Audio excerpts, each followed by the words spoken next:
terima kasih sudah klik video ini. Buat kalian yang belum subscribe, jangan lupa untuk klik tombol subscribe di pojok kanan bawah, serta nyalakan lonceng notifikasinya supaya kalian dapat update video-video terbaru di channel ini. Serta tunjukkan dukungan kalian ke channel ini dengan cara like, komen, dan share video ini di seluruh sosial media kalian. Kalian pastinya udah sering kan ngelihat ataupun mendengar seseorang yang dihukum karena kesalahannya selama berpuluh-puluh tahun, ataupun dihukum mati ataupun hukum gantung gitu kan ya. Pastinya jarang dong dengar orang yang dihukum selama berpuluh-puluh tahun tapi atas kesalahan yang gak pernah dia lakukan sama sekali. Nah, hari ini kita akan membahas kasus tersebut dan siapakah pelaku yang sebenarnya sampai seseorang ini harus mendekam di penjara selama puluhan tahun. Hal ini berawal dari pengakuan seorang pelaku tersebut kepada pihak yang berwajib. Dia ini mengaku telah melakukan sebuah kejahatan yang puluhan tahun lamanya tanpa orang ketahui dialah tersangka yang sebenarnya.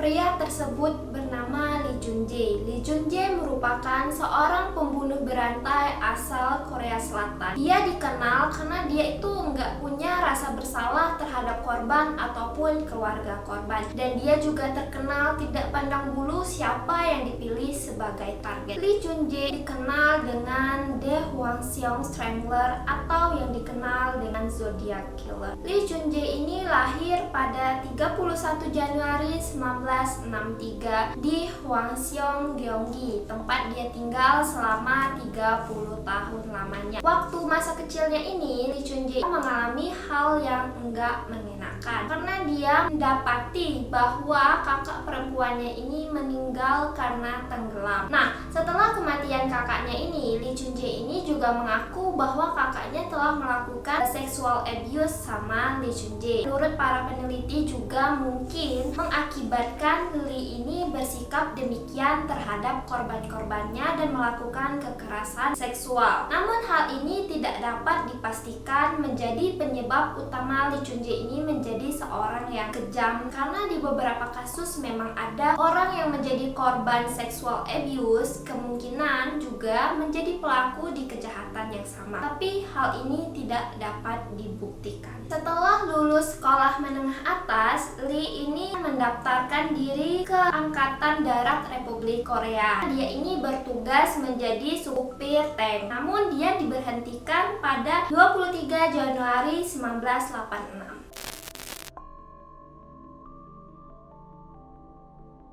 Kejahatan pertama Lee ini terjadi pada 26 September 1989. Lee tercatat melakukan sebuah perampokan dan kekerasan. Kejahatan pertama Lee Jun-jae terjadi ketika dia masuk rumah seorang warga tanpa permisi. Alasan dia masuk ini katanya untuk menyelamatkan diri dari seseorang yang mencoba mengejar dia. Itulah tadi kan tuduhan dari dia yang masuk rumah orang itu. Tapi ya Lee-nya tuh nggak ngaku kalau dia tuh memang berniat jahat, padahal dia itu udah bawa senjata dan udah pakai sarung tangan segala kan. Berarti udah kayak ini nih mau ngapain gitu kan, ke rumah orang bawa senjata udah pakai sarung tangan. Nah, tapi waktu itu Lee Jun-jae ini berhasil ditangkap sama orang yang punya rumah. Jadi tuh dia nggak sempat melakukan kejahatan apapun dan saat itu dilaporkan ke kepolisian. Pada Februari 1990, Lee ini dijatuhi hukuman 1 tahun 6 bulan atas tuduhan perampokan dan kekerasan dari hasil dia tadi masuk ke rumah orang itu tadi. Kemudian kan Lee mengajukan banding, kemudian dijatuhi hukuman 2 tahun penjara dan dibebaskan. Setelah keluar dari penjara, Lee ini mencoba peruntungan dan menata hidupnya kembali dan bekerja di sebuah perusahaan suku cadang listrik. Nah, setelah itu dia juga pernah bekerja sebagai sopir mobil mobil derek. Nah, tapi waktu itu dia tuh bekerja sebagai sopir mobil derek yang nggak ada surat izin mengemudi. Jadi dia cuman ya udah jadi sopir aja. Nah, pada saat itu dia pindah dari kerjaannya tapi masih menjalani profesi yang sama, yaitu sopir mobil derek tapi di tempat yang berbeda. Pada 1992 kemudian Lee memutuskan untuk menikah dengan seorang wanita yang bekerja sebagai bookkeeper. Nah, tapi pada Desember 1993 istrinya Lee ini meninggal tanpa sebab yang jelas apa penyebab kematiannya ini. Setelah istrinya Lee ini meninggal, nah terjadilah kejahatan keduanya Lee, tepatnya pada 13 Januari 1994. Setelah istrinya meninggal, Lee ini mengundang saudara iparnya atau saudara dari istrinya itu ke rumah dia, kemudian membius saudara iparnya itu dan memperkosa korban, kemudian membunuhnya. Setelah melakukan kejahatannya ini, Lee itu balik ke rumah mertuanya menyampaikan, gimana kalau kita ini cari aja nih dia nih, kita lapor ke polisi gitu. Akhirnya si Lee sama mertuanya ini tadi pergilah ke kepolisian untuk melaporkan kakak iparnya yang menghilang. Nah, 2 hari setelah kejadian, tubuh korban ini ditemukan. Tubuh korban ditemukan di sebuah garasi toko tertutup dengan salju dan terbungkus terpal berwarna biru. Di kepalanya ada kantong plastik dan celana jeans. Nah, tangannya diikat dengan celana dalam korban yang sudah dirobek. Nah, sisanya ini ditutupi dengan banyak barang seperti stocking dan tali tas. Jadi, Lee ini menggunakan barang-barang korban untuk menyakiti korban. Pada Mei 1994, Lee dijatuhi hukuman mati atas kejahatannya itu. Nah, pada 1995 karena Lee ini berkelakuan baik, dia mendapatkan remisi. Jadi dia bisa dibebaskan setelah 20 tahun di penjara. Fakta mengenai Lee ini kembali terungkap pada September 2019.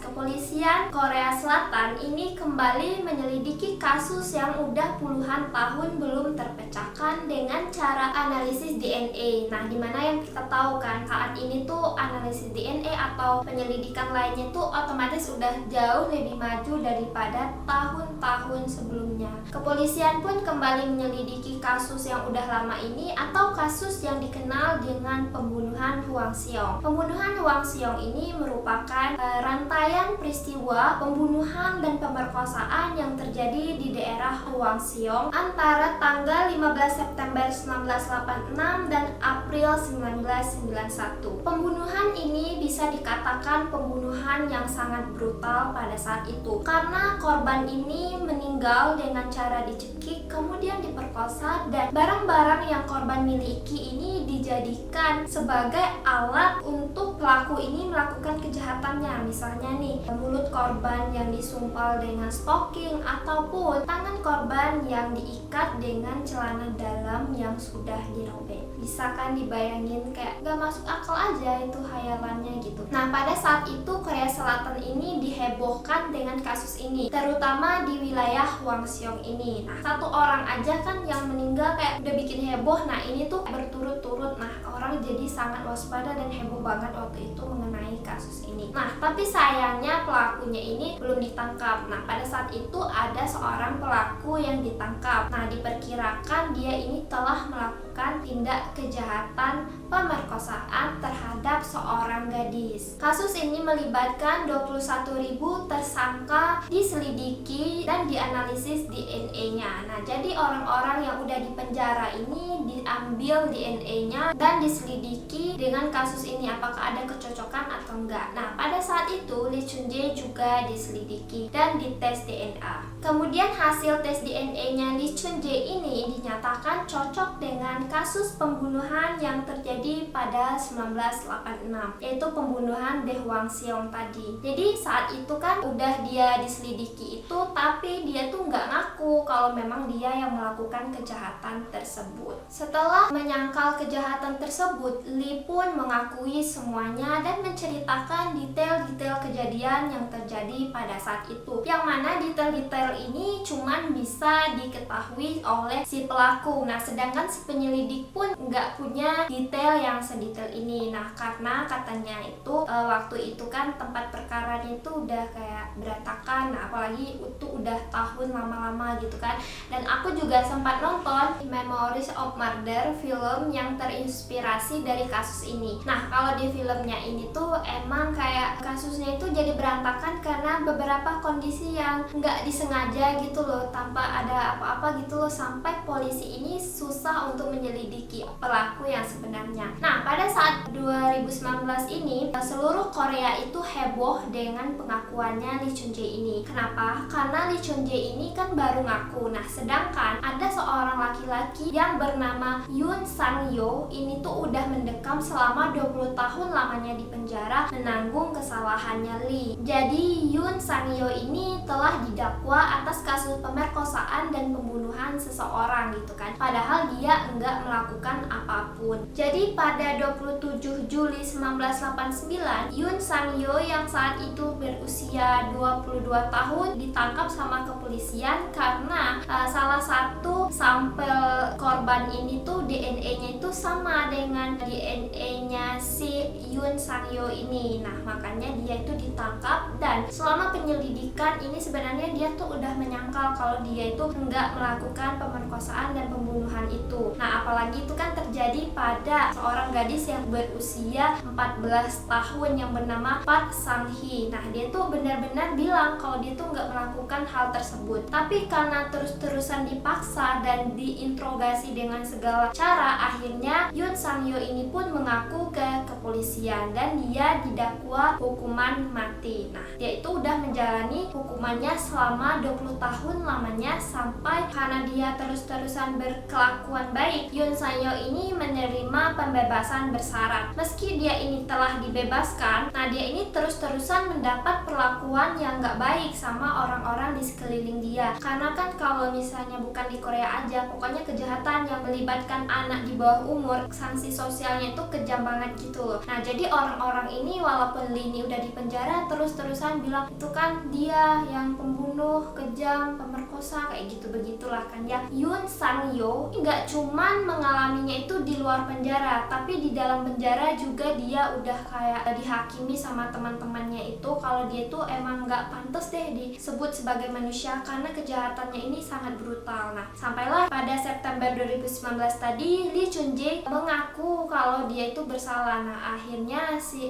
orang yang bernama Yoon ini tadi kan dibersihkan namanya, dan pemerintah Korea Selatan memutuskan untuk memberikan komisi kepada Yoon Sang-yo karena udah mendekam 20 tahun lamanya atas kejahatan yang nggak pernah dia lakukan sama sekali. Nah, diketahui komisinya ini juga sekitar miliaran gitu. Namun dari pernyataan Yoon Sang-yo ini, dia nampaknya tuh nggak terlalu gimana banget ya, karena dia tuh bilang apa yang saya alami itu nggak sebanding dengan yang pemerintah berikan. Ya, maksudnya kan dia dari umur 22 tahun kan di penjara sampai menghabiskan waktu muda dia di sana kan, jadi tuh kayak nggak sebanding gitu kan dengan uang yang dia terima saat ini. Nah, dari hasil penyelidikan kepolisian mengenai kasus pembunuhan berantai di Hwangseong ini, ditemuilah motif bahwa Lee Chun-jae ini melakukan kejahatannya ini untuk memenuhi hasratnya. Nah, Lee Chun-jae ini juga mengaku kalau dia itu nggak pernah berencana melakukan kejahatan tersebut, tapi terjadi begitu saja. Misalnya tuh dia lagi keluar terus ketemu seseorang gitu kan, wah ya udah jadi korban kayak gitu. Lee Chun-jae ini mengaku bahwa perlakuannya ini tuh sebenarnya tidak direncanakan, dan sebenarnya di beberapa kasus dia ini mengaku kalau dia itu berhasil mengontrol dirinya gitu kan, nggak sampai melakukan tindakan pembunuhan tapi sebatas pemerkosaan. Pada penyelidikan ini, Lee Chun-jae mengaku telah membunuh 14 korban dan melakukan 30 pemerkosaan terhadap wanita. Di sini aku kasih beberapa nama-nama dari korban tersebut. Nah, ini beberapa aja, soalnya nggak semuanya itu diberikan oleh pihak penyidik.